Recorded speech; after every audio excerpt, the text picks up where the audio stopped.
Hello welcome back to our channel. അപ്പോൾ ഇന്നെന്ന സംഭവം പറയുക ബ്ലൂ മസിൽസ്, അതായത് നമ്മുടെ കല്ലുമ്മക്കായ കേട്ടോ. കുക്കിംഗാണ് ഇത്തിരി കാണിക്കുന്നത്. അപ്പോൾ കല്ലുമ്മക്കായ ആദ്യം തന്നെ കിട്ടിയതിന് ശേഷം നന്നായിട്ട് ഒന്ന് കഴുകിയതിന് ശേഷം കുറച്ച് വെള്ളം ഒഴിച്ചിട്ടൊന്ന് വേവിച്ചെടുക്കുക. അപ്പോൾ വേവിച്ചെടുത്ത് കഴിഞ്ഞാൽ ഇത് കണ്ടോ ഷെല്ലിൻ്റെ ഉള്ളിൽ നിന്ന് അതൊന്ന് വിട്ട് വരുന്ന ആ ഒരു സ്റ്റേജ് വരെ ആയതിനു ശേഷം നമുക്കത് എടുക്കാവുന്നതാണ്. അതിന് ശേഷം എന്ത് ചെയ്യുകയെന്ന് വെച്ച് കഴിഞ്ഞാൽ നമുക്ക് ആ ഷെല്ല് ജസ്റ്റ് ഇങ്ങനെ ഒന്ന് ഓപ്പൺ ചെയ്യുമ്പോൾ തന്നെ അത് ക്ലീൻ ചെയ്യാൻ പറ്റും കേട്ടോ. അപ്പോൾ അതിന് ഞാൻ അതിൻ്റെ തന്നെ ഒരു തോട് തന്നെ എടുത്തിട്ടാണ് അങ്ങനെ എടുത്തതായിരുന്നു ക്ലീൻ ചെയ്യുന്നത്. അങ്ങനെയാണല്ലോ നമ്മളിപ്പം ചെയ്യുക. അത് ഈസിയാണ് കേട്ടോ അങ്ങനെ ചെയ്യാനായിട്ടുണ്ടാവും. ഇതിൽ അത്രയൊന്നും ഫ്ലഷൊന്നും ഇല്ല. സാധാരണ പറയുമ്പോൾ നമ്മൾ നാട്ടിൽ നിന്നൊക്കെ വാങ്ങുന്നതാകുമ്പോൾ അതിൽ നിറയെ ഉണ്ടാവും.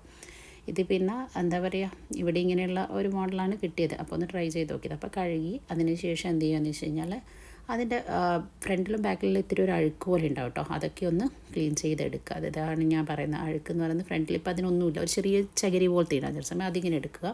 അതുപോലെ തന്നെ ഇപ്പോൾ ബാക്ക് സൈഡിൽ കുറച്ചൊരു ബ്ലാക്ക് കളറിൽ അഴുക്ക്